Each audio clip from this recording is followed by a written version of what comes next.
If you are faithful in little things, you will be faithful in large ones. But if you are dishonest in little things, you won't be honest with greater responsibility.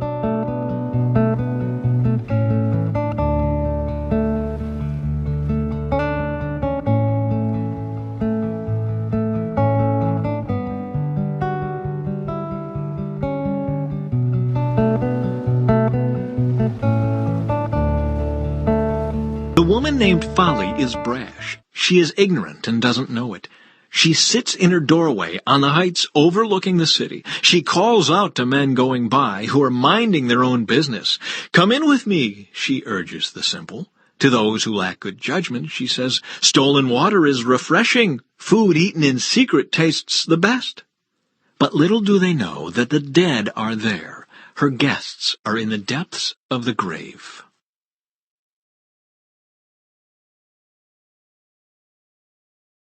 Jesus told this story to his disciples. There was a certain rich man who had a manager handling his affairs. One day a report came that the manager was wasting his employer's money. So the employer called him in and said, "What's this I hear about you? Get your report in order because you are going to be fired." The manager thought to himself, "Now what? My boss has fired me. I don't have the strength to dig ditches, and I'm too proud to beg. I know how to ensure that I'll have plenty of friends who will give me a home when I am fired." So he invited each person who owed money to his employer to come and discuss the situation. He asked the first one, "How much do you owe him?" The man replied, "I owe him 800 gallons of olive oil." So the manager told him, "Take the bill and quickly change it to 400 gallons. "And how much do you owe my employer?" he asked the next man. "I owe him 1,000 bushels of wheat," was the reply. "Here," the manager said, "take the bill and change it to 800 bushels. The rich man had to admire the dishonest rascal for being so shrewd. And it is true that the children of this world are more shrewd in dealing with the world around them than are the children of the light. Here's the lesson. Use your worldly resources to benefit others and make friends. Then, when your earthly possessions are gone, they will welcome you to an eternal home. If you are faithful in little things, you will be faithful in large ones. But if you are dishonest in little things, you won't be honest with greater responsibilities. And if you are untrustworthy about worldly wealth, who will trust you with the true riches of heaven? And if you are not faithful with other people's things, why should you be trusted with things of your own? No one can serve two masters, for you will hate one and love the other. You will be devoted to one and despise the other. You cannot serve both God and money. The Pharisees, who dearly loved their money, heard all this and scoffed at him. Then he said to them, "You like to appear righteous in public, but God knows your hearts. What this world honors is detestable in the sight of God. Until John the Baptist, the law of Moses and the messages of the prophets were your guides.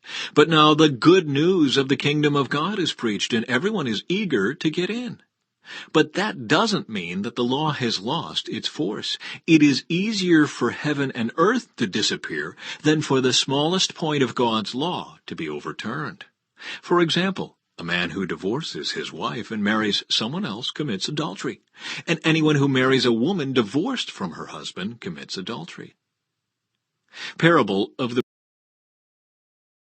Chapter 21. Cleansing for Unsolved Murder. When you are in the land the Lord your God is giving you, someone may be found murdered in a field, and you don't know who committed the murder.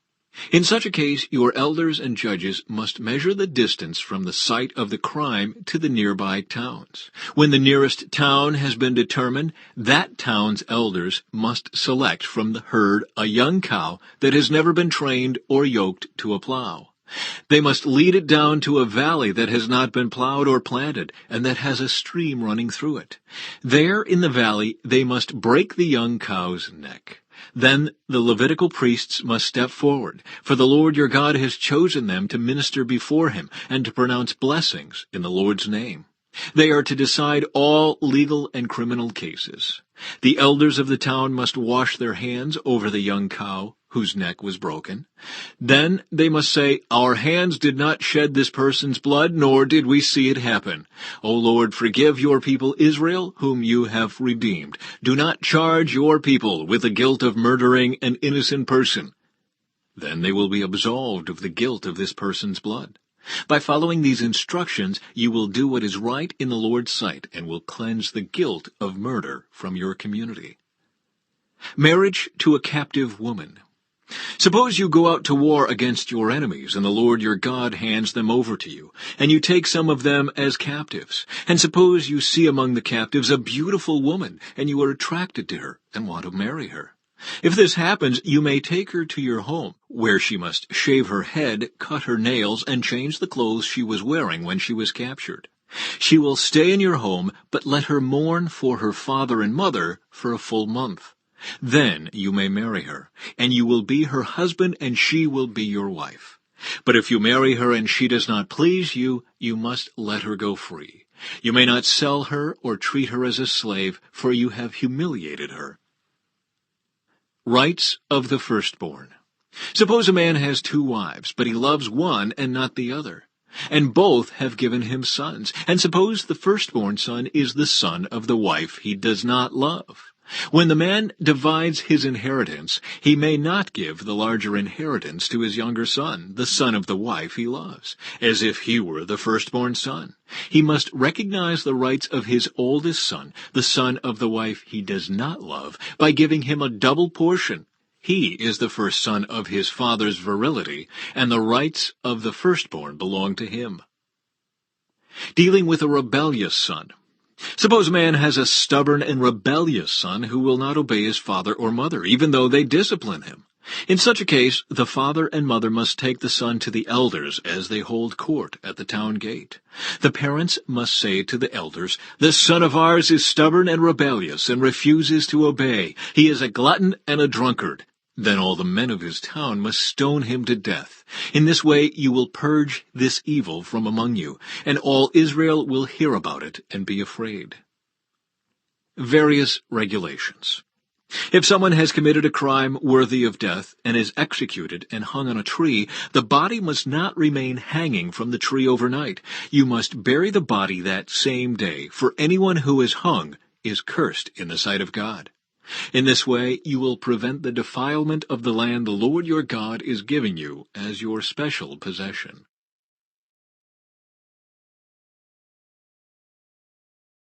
Chapter 22. If you see your neighbor's ox or sheep or goat wandering away, don't ignore your responsibility. Take it back to its owner. If its owner does not live nearby, or you don't know who the owner is, take it to your place and keep it until the owner comes looking for it. Then you must return it. Do the same if you find your neighbor's donkey, clothing, or anything else your neighbor loses. Don't ignore your responsibility. If you see that your neighbor's donkey or ox has collapsed on the road, do not look the other way. Go and help your neighbor get it back on its feet. A woman must not put on men's clothing, and a man must not wear women's clothing. Anyone who does this is detestable in the sight of the Lord your God. If you happen to find a bird's nest in a tree or on the ground, and there are young ones or eggs in it with the mother sitting in the nest, do not take the mother with the young. You may take the young, but let the mother go, so that you may prosper and enjoy a long life. When you build a new house, you must build a railing around the edge of its flat roof. That way you will not be considered guilty of murder if someone falls from the roof. You must not plant any other crop between the rows of your vineyard. If you do, you are forbidden to use either the grapes from the vineyard or the other crop. You must not plow with an ox and a donkey harnessed together. You must not wear clothing made of wool and linen woven together.